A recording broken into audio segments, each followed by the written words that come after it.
اگر ہدف نہیں ہے تو پھر ہم اپنا بھی وقت اور شاید لوگوں کا وقت بھی ضائع کر رہے ہیں۔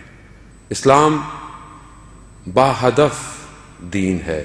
اسلام ایسا دین نہیں ہے کہ مثلا پوچھا گیا بعض علماء سے، بزرگان سے، کہ مثلا اسلام جو ہے وہ ان کا اسلام صرف کسی ایک دن یا کسی ایک تہوار کا دین نہیں ہے۔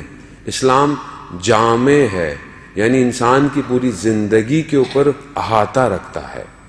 یعنی اسلام کہیں ایسا نہیں ہے کہ آپ کو بولے گا صرف مسجد کے اندر آپ مسلمان ہیں، یا مثلا آپ جو ہے وہ جب جمع ہو جائیں تو مسلمان نہیں۔ اسلام حتیٰ آپ کو سوتے وقت کے آداب، آپ کو بیت الخلاء میں جانے کے آداب، آپ کو اپنے کام کرنے کے معاملات کے آداب، آپ کے پڑوسی کے ساتھ آپ کا کیا رابطہ، آپ کا والدین کے ساتھ کیا رابطہ، آپ کا استاد کے ساتھ کیا، یعنی زندگی کے ہر پہلو پر اسلام احاطہ رکھتا ہے۔ لیکن اگر ہم اس کو اپنی زندگی میں شامل نہ کریں اور ہم بھی ہو جائیں اسی طرح جس طرح بعض ادیان ہو چکے ہیں، یعنی صرف وہ کچھ ایک آدھ دن کے لیے اپنے دین کو قائم رکھتے ہیں، کہیں خدا نہ خواستہ ہمارا بھی ایسا نہ ہو جائے کہ جب ہم جمع ہوں تو دیندار نظر آئیں اور جب متفرق ہو جائیں تو اس وقت ہم دیندار نہ ہوں، یعنی یا پھر آپ یوں کہہ لیں کہ جب میں آپ کے سامنے ہوں تو آپ کے خوف سے اپنا خیال رکھوں، لیکن جب خلوت میں ہوں، یعنی ایسے ہی ہے نا کہ میں آپ کے ساتھ چل رہا ہوں، آپ معلوم ہے لوگ کیا سوچیں گے، مولانا کیا کہہ رہے ہیں، کیا دیکھ رہے ہیں، لیکن اپنی تنہائی میں یعنی آپ کا تو خوف ہے مجھے۔ خدا جو ہے وہ درجات میں اضافہ کرو، اور آپ کی صلوات علامہ ذیشان حیدر جوادی کے لیے، اللہم صلی علی محمد وعلی محمد وسلم۔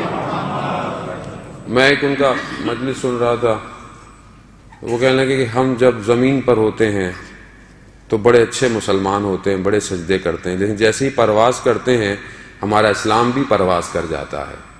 یعنی جب ہم جہاز میں سفر کر رہے ہیں، وہ حالانکہ اپنے زمانے کی بات کر رہے تھے، اب تو خیر زمانہ اور عجیب سا ہو گیا ہے کہ جب ہم جہاز میں سفر کرتے ہیں تو 300 200 سب مسلمان بیٹھے ہوئے ہیں، مسلمان ایئر لائن ہے، مگر نماز کے لیے کوئی بھی نہیں ہلتا۔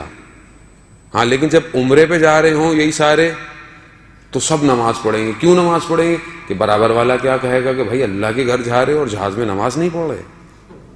یعنی کیوں ہے؟ کیونکہ ہم دوسرے کے لیے مسلمان ہیں۔ خدا خلوت میں دیکھ رہا ہے، خدا ہر وقت دیکھتا ہے۔